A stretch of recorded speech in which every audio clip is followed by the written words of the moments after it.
Jom Hat ke Kemensa. Jalan basah. Tadi awal-awal jalan tu memang bahaya. Balik memang kita sliding lah. Kita slide je. Okay yang? Alright.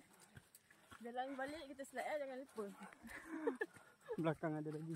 Ramai lagi kat belakang.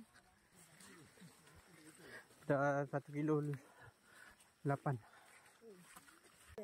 Tak tunggu kawan-kawan. Ya, 50 minit. Masih meneruskan ekspedisi ini bersama Abalong.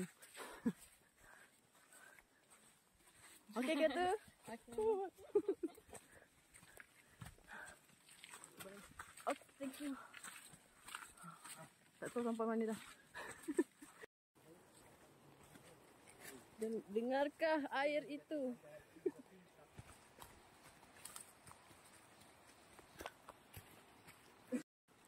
Dah dengar bunyi air ni, dah dengar bunyi air. Kat mana kita ni? Dah sampai belum?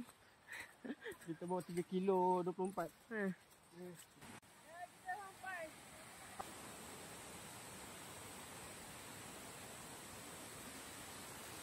Kita lepak santai-santai. Santai ya. Dengan tim Pengesut denai. pengikut denai.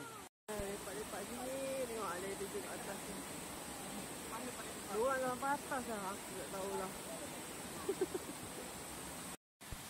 Kita nak ke mana? Sofi aja ni? Air terjun atas. Ni lupa. Air terjun kat atas. Minta nak tu. Okay. View kat atas sana tu. Mana?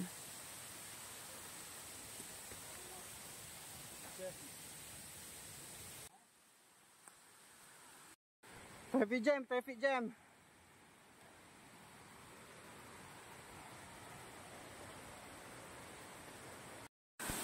Yay, sampai tu. Kita punya leader. Cik Fitri.